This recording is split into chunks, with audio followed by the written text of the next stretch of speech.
Through all these miracles, you plant consecutive years.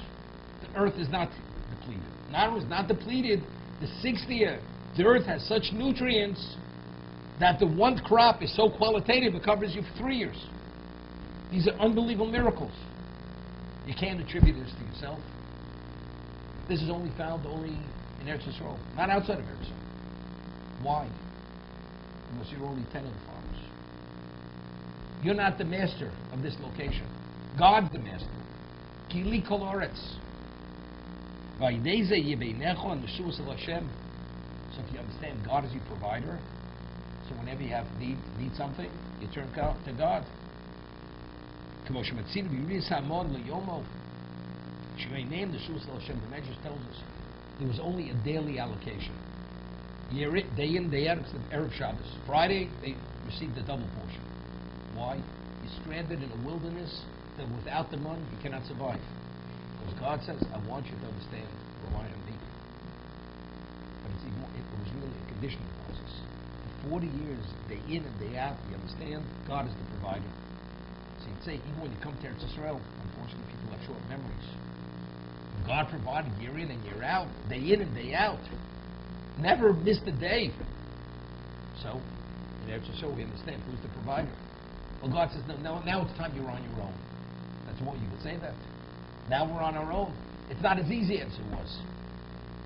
So if we're on our own, maybe this is Kolchem Yotzim Yodi.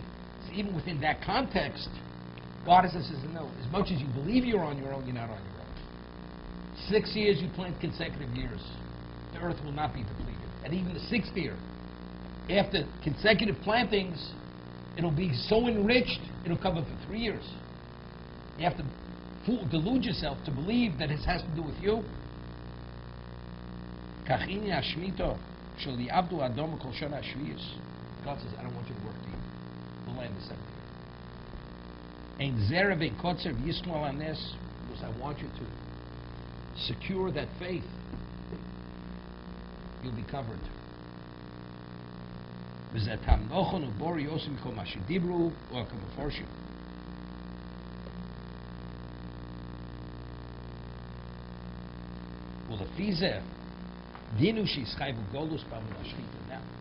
Now we understand if the Jews violated Shemitah, they deserved exile. They should be exiled from the land. There was a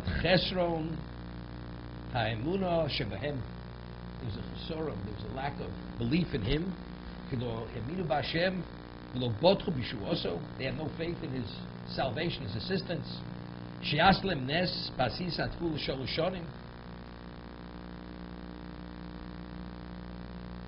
This is what he says.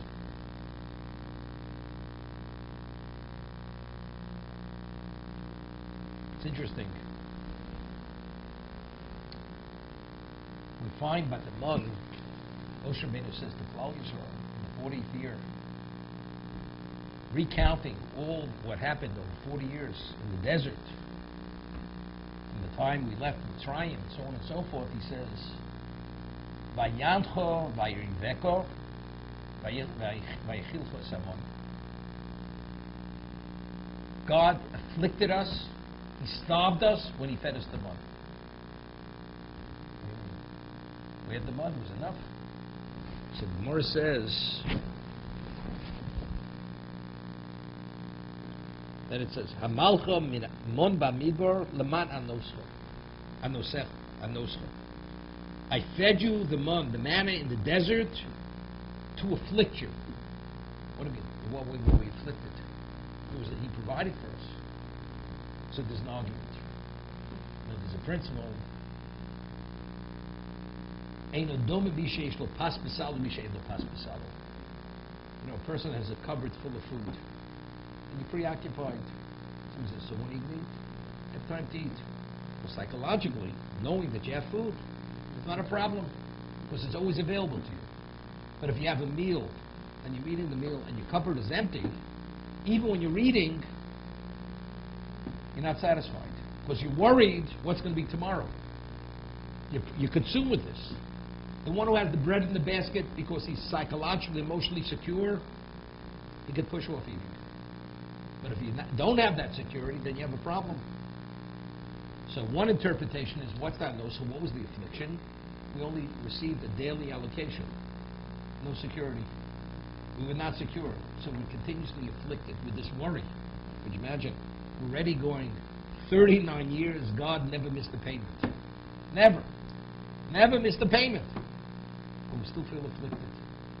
Because, you never know. You never know when he's going to stop. It's hard to believe.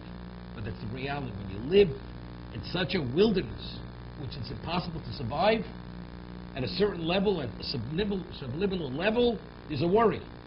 That's Vayanto. That's one interpretation. The other interpretation is, although when we ate them on any food value that we wanted it to take on, it became that nourishment-wise, taste-wise, even the texture-wise. But visually, it looked like a wafer. That, so as a result, because visually you don't have the visual value of food, you'll never be satisfied. You're not satisfied. Om Rav Yosef Mikan Remez L'Sumin She'ochlim Mitzvah. Rav Yosef himself was blind. Here, this alludes to the fact a person who's blind is never sated, regardless of the quality of food and the taste of the food. Every sense of the word, a blind person is never satisfied because he doesn't have the visual value of being able to see what he's eating. Therefore, this is Vayancho. This is the affliction. Om Rabbi, so Abaye says, who's a student of Rav Yosef, says, Hilkoch, therefore, man the isle sudoso, person has a meal. Lo lechlo ela b'imamo. If you want to maximize on the benefit of the meal, you should eat the meal during the daytime. When it's fully illuminated, that you fully see what you're eating. But at nighttime, when you don't see what you're eating, evidently because the location's not sufficiently illuminated, you're not going to fully benefit from the meal. You'll be slightly hungry, or you won't have the pleasure that you could have. Okay? The Jews did not keep 70 sabbatical years. They violated 70 sabbatical years, and because they violated 70 sabbatical years, we were exiled for 70 years. We went to Bavel for 70 years. Every year in exile was to a payment for the year that we didn't keep. After 70 years, we returned. Built the second Beis Hamikdash. But factually, God gives you qualitatively one crop, which is equivalent to 3 crops. You have to eat a third less than you normally eat. 2/3 less than you normally eat. It's a 3-year crop, qualitatively. You know, a person gives you, don't eat a whole sandwich, he gives you a third of a sandwich. What about the visual value? It's not there. A person has to have the sense of seeing what he has.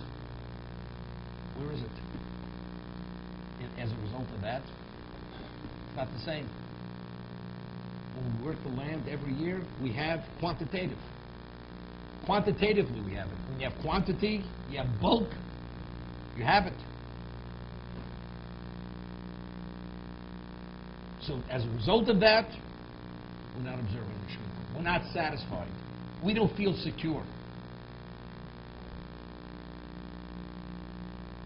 Even though it says in the Pasuk that if you ask Ma'anochal, what do we eat? I will give you a 3-year crop, quantitative. But evidently, it was a combination of both. There was a qualitative aspect, there's a quantitative aspect. But if there's times where it's qualitative, not quantitative, so sometimes yes and sometimes not, automatically it puts a question in your security. You don't feel secure. Let's say one year you have faith and you have belief. So what do you have? You have a 1-year crop, which is equivalent to 3 years. So what happens? You eat it to feel sated. You eat it, you're nourished, but you're not sated. This is Vayancho. So what do I feel now? You know something? I'm not sated. So you have questions. unless you're at that special level. Next year, next Shemitah, God gives you three years crops. 1 year, which is quantitative, 3 years.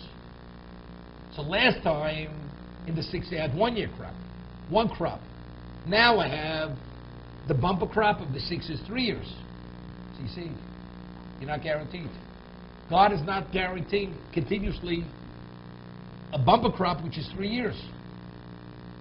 No, it's like, you have to be lucky, so to say. Chas v'sholom. Even though God's providing based on your own level of belief and faith. Therefore, the Jews say, no, something, we'll do it ourselves. We'll work the 7th year, we'll be secure. God says, the whole idea of what I'm trying to communicate to people is to understand who I am and who you are. You people have to understand you're only tenant farmers.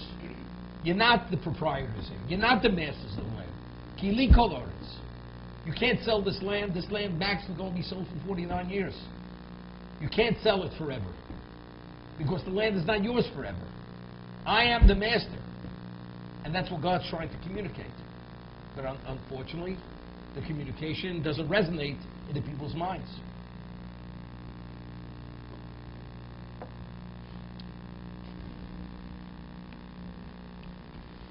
The way the Kli Yakar is learning, the whole idea is because the person has a tendency to take credit himself, that it's I created my success. To avert that, to avoid that, God is putting certain safeguards in the system. 6 years, and to make it obvious, miracles are happening. Despite you depleting the earth, it's still giving forth its bounty. The 6th year, and so on and so forth. These are the safeguards. Not to get caught up and believe and delude yourself that you're the master. We read in the portion of Akev that if a person eats to a sated point, grain, any one of the grains, if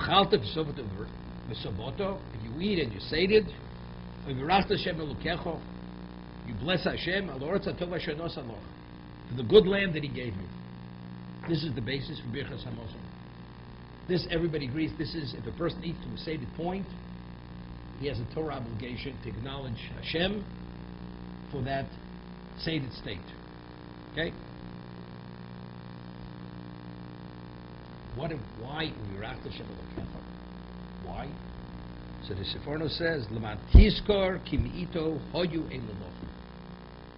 that you should be able, when you're in that stated state, immediately you attribute that satiation to Him. That's what we articulate in the Birchas Hamazon, the blessings of the after bracha, after we eat. It's Him, it's not us. It's not, thank God I can afford it. He's the provider. He even provided the means to be able to purchase what I'm eating. We say, tomorrow, based on a verse, we find the Shas, the Shisha Sadorim, the Talmud is divided in 6 sections. One section of Talmud is called Zroim, which means seeds. Based on the Pasuk, Zroim is called Emunah. Emunah. A farmer has to have belief. Now you can have the best soil, the best seed. If it doesn't rain, nothing grows. If you have blight, it's irrelevant. If you have locusts, it's irrelevant. If you have wind, hurricanes, tornadoes, it's irrelevant. So the farmer understands without God it doesn't happen. It doesn't happen. So what is it? You need emunah. Zroim is emunah. The farmer should naturally understand it's emunah. So it's interesting. Klal Yisrael, we live in an agricultural society. And yet, with the obviousness that you need God, despite everything, you need emunah, but with that, you see, it's still not so simple. Meaning, that's the best scenario to be in, the best situation. And despite that, they failed. They worked the 6th, 7th year.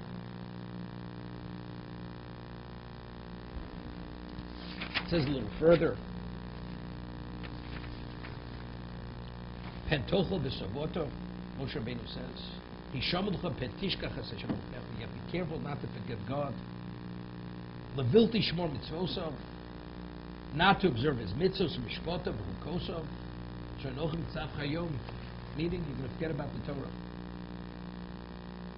Pentochel v'savotav, you will eat and be sated. Uvotim tovim tivnim yoshavta, you build these mansions, and you'll settle in them. Ubekorchav tzolcha yirbiyun, and your flocks and your herds will increase. The kesses of Yirbalach, you'll have all kinds of vast amounts of gold and silver. Cholashi, whatever you touch, you have the Midas touch. Midas touch. So what happens when a person believes he has the Midas touch? Your heart becomes uplifted. You forget God. Who pulled you out of that dungeon? 10,000 feet below the surface. The salt mines, He pulled you out of there. You forget about it. Understand? People have short memories. The moment the human becomes empowered, inflated, all of a sudden we have amnesia. It's like the past never existed. He took us out of Beis Avodim. He took us through a wilderness, a desert, which you couldn't survive because of the snakes and the scorpions. And you would have died of thirst if He didn't provide a wellspring. He extracted water from the flintstone. He fed us the manna. To afflict us. And after all that said and done is history. You understand? It's me, it's not him. It's the power of my hand that brought all this success. A person goes and asks a wealthy man to contribute to support a Torah course. Rabbi, I'm a self-made man. What are you talking about? When you came over from Europe, you barely speak English. You couldn't sign your name. That did you, from where you came, if you remember where you came, what do you mean, a self-made man? Well, you realize I had initiative. I had ingenuity. I have charisma. I have personality. I was the right place at the right time. Understand? It's a level of arrogance and foolishness not to be understood. But that's the reality of life. That's what people speak. What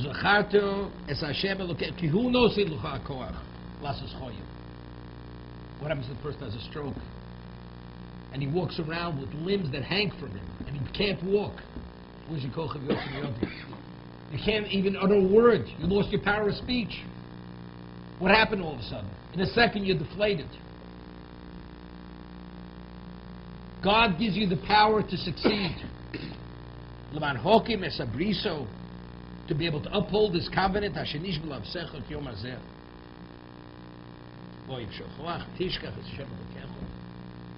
But God forbid if you forget God, you go after false gods, idolatry. I testify today, you're going to go into the oblivion. So here the Seforno says,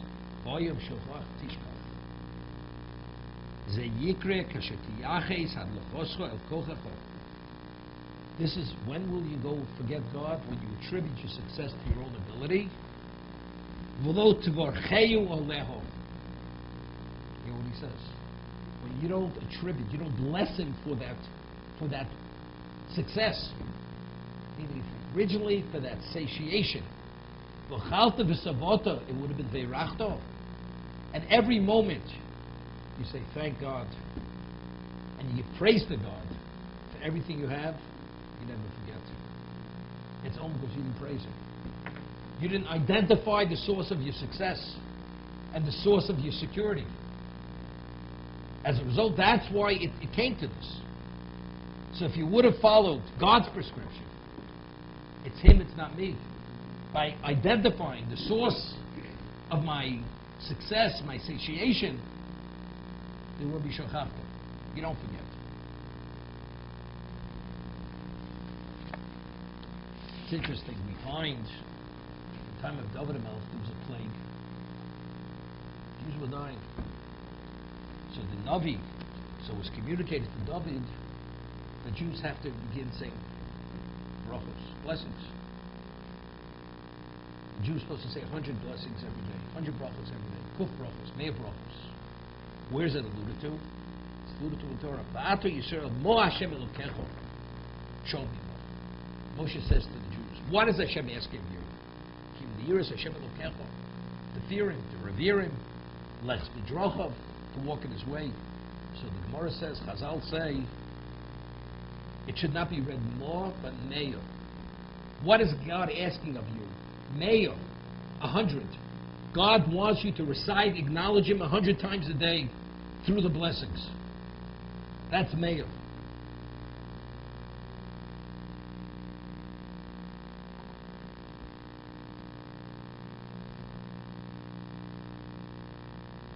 Sheshom imcho kuf brachos b'chol yom. In this pasuk, there are 100 letters. The 100 letters are alluding to the 100 brachos. This is Balaturim. V'chein ma'Hashem dorish mimcha. What is it Hashem seeking out from you? The pasuk in Micha, all that kuf. Mimcha is 100. What is God asking Mimcha? Mem is 80. Chaf is an additional 20. It's 100. What does God want from us? Just 100. Because unfortunately people have short memories. We have to continuously remember who He is. We say Hashem Elokeinu. Melech.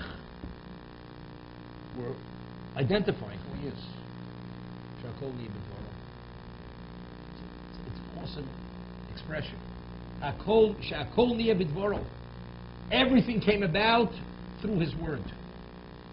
You say Bor creates. He's the creator of the fruit of the tree. You're being very specific. So when you eat the fruit of the tree, that's you have to acknowledge it. Bor Kriyadama created the fruit of the earth. Shakol Niyeh B'dvoro. Everything is His. Nothing in existence that came about by itself. Everything came about through His word. Shakol Niyeh B'dvoro. You say that 100 times.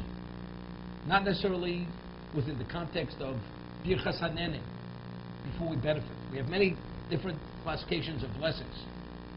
Now, what's interesting, David HaMelech says in Tehillim, and we say it in Hallel, Hashemayim Shemayim Hashem v'Oretz Nosan L'Pnei Adam. That's the reality. The Gemara tells us, Kol Hanenim B'Olam Hazeh B'lo Brocha. A person who benefits from this world without predicating it on an acknowledgement of who the master is, it's Moal. It's the equivalent of benefiting from something that was consecrated. So the Gemara asks, but it says, Oretz Nosan L'Bnei Adam. But earth, the terrestrial level, was given to man. Or says, it's true. Before the bracha, it's L'Hashem Oretz Mo. The world in its entirety is God's. When is it Oretz Nosan L'Bnei Adam? When does God release it into your domain? After you acknowledge who He is.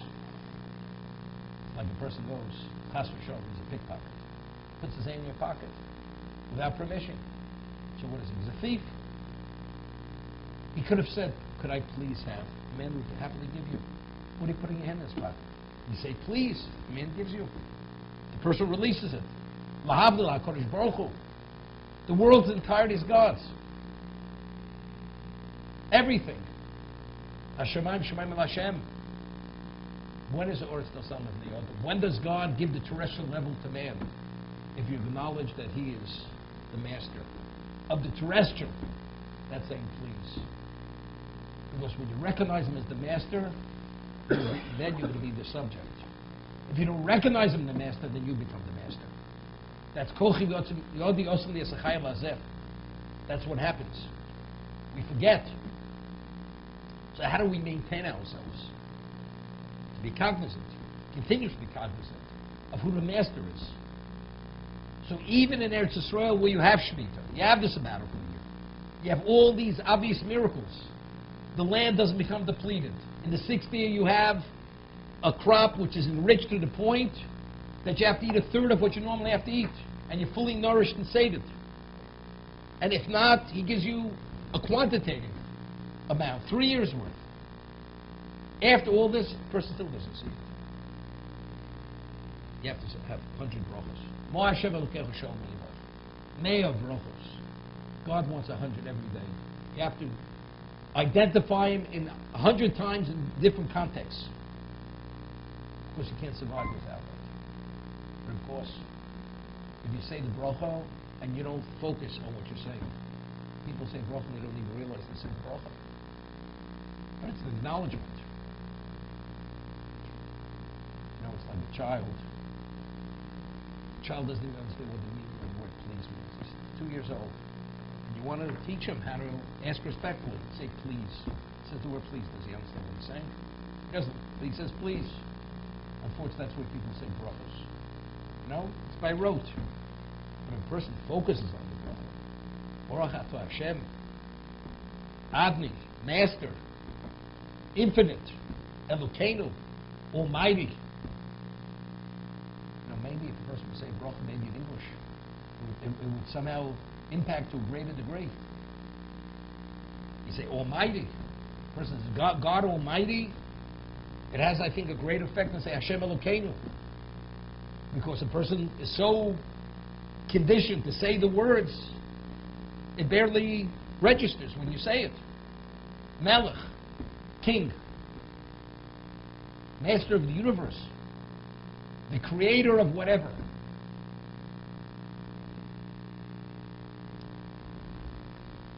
The Rambam, in the laws of brachos, writes,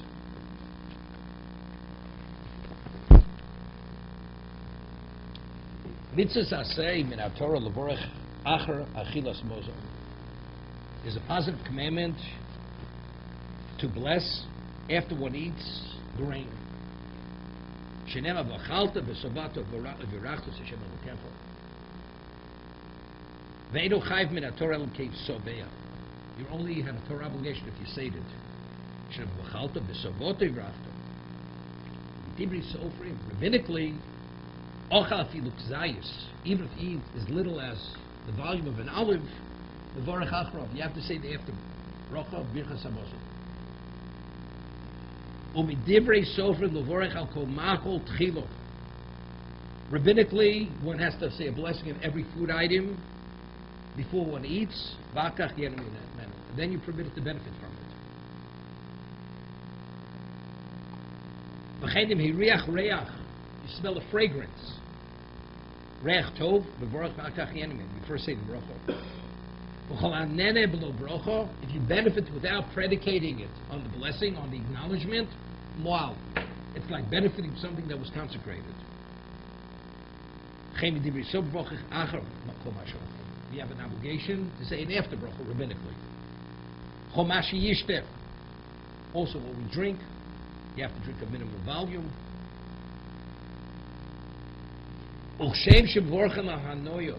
As we say a blessing when we benefit.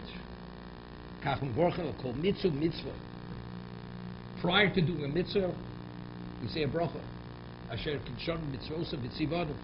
Whatever the mitzvah may be. So then we do the mitzvah. We have multiple blessings which were legislated by the Chachamim.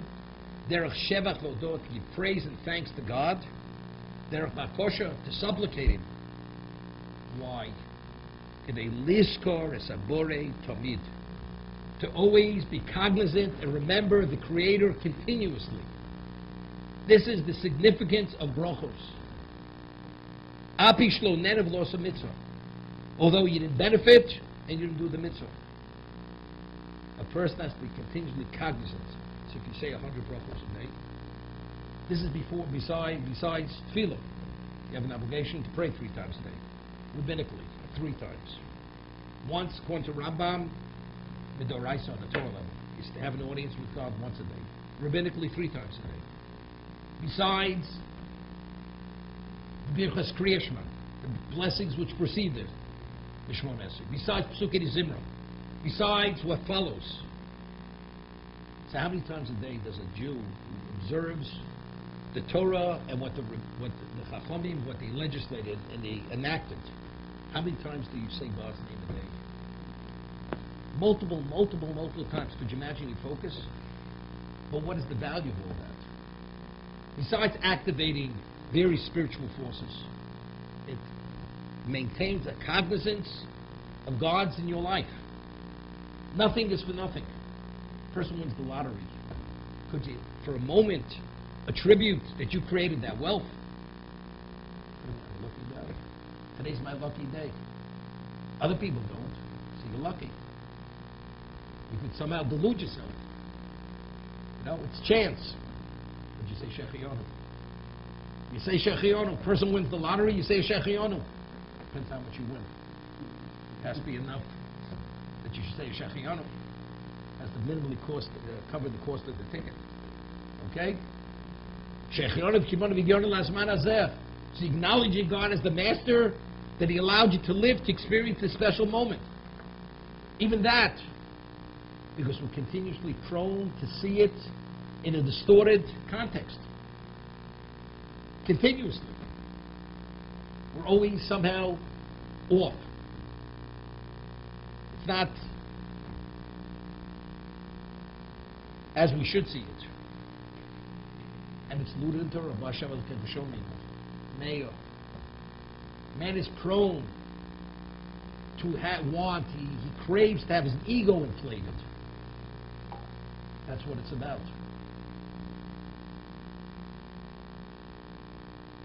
Rabbi, don't tell me how to live my life. Don't tell me how to give charity. This famous story of Chofetz Chaim. It was in Europe because the Jews had lived more as a result of the government could only live in very limited space. So the houses were built one on top of another. The houses were made of wood. Old. Some of them were, these villages and towns were hundreds of years old. If there was ever a fire, within no time the whole town burned down. So there was a town near Rodman that burned down. So when the time went to raise money, people were literally living exposed to the elements. They had nothing. Everything they owned, worldly possessions, were destroyed. So he went to this very wealthy Jew who lived in a stone mansion, very wealthy. And he says to the Jew, you know, you're a Jew. I'm not sure how observant he was. We Jews are compassionate. We're Rachmanim b'nei Rachmanim. We're compassionate. We descend from children, from people who are Rachmanim. It's innate in our character. We have compassion.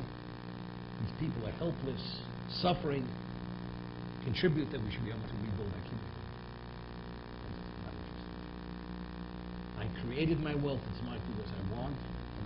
I don't want to contribute. It's mine. I'm the master of my wealth. That's why it says that. You realize you're a Jew, Jews have to speak the way you're speaking.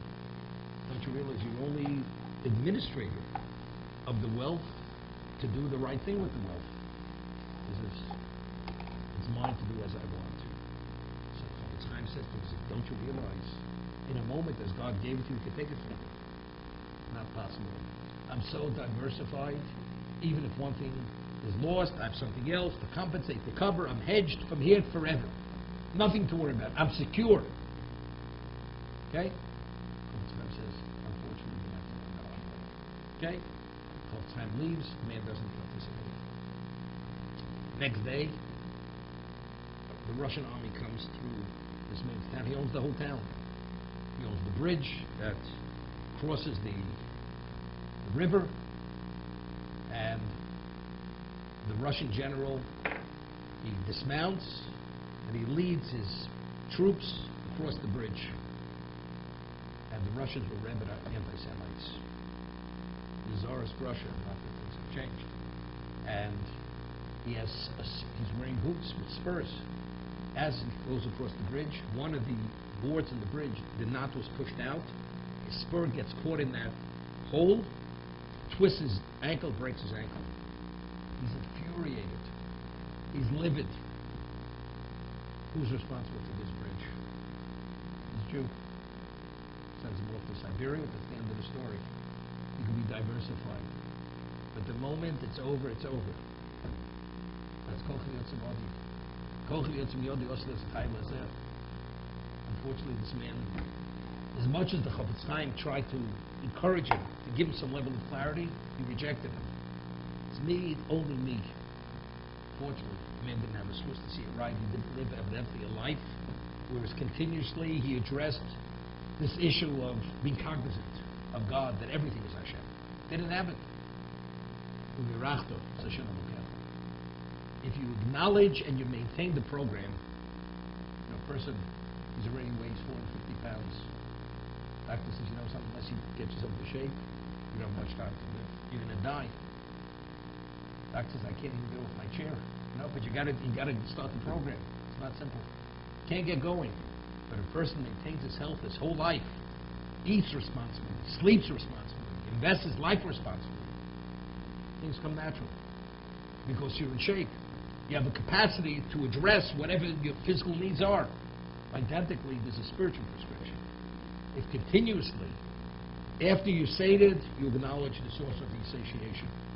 Rabbinically, even if you're not sated, you address it. Pre-blessing, after blessing, whether it's food, mitzvah, giving praise to God when you see the beauty of nature, whatever it may be, is a maintenance program. You never allow yourself to forget. But again, so that person, he has clarity. He has humility. Because he understands. It's not me, it's him. And you pride yourself that you're connected to him. And you're not a fool. Because when you look around the world, you see the arrogance. And these people, as they say, the bigger they are, the harder they fall. Because they believe it's them. But it's just a question of time before they no longer exist. There was a book written, listed at the end of the 19th century, the wealthiest families in America, where they were. Maybe 100 years later, they revisited those families. Maybe, less than 10% still wealthy. We're talking about, this was power. In order to have wealth in the 19th century, these people were the closest thing to God. 100 years later, gone. Like they never existed. So, what is it? So, life is fickle. But if you see, it's not me, it's him, then the investment has infinite value. You maximize every minute. And you're empowered. Why am I empowered? Not because of me. Because he's behind me. And I thrive, and I'm inspired because of my level of appreciation, understanding of where I'm at and what I have.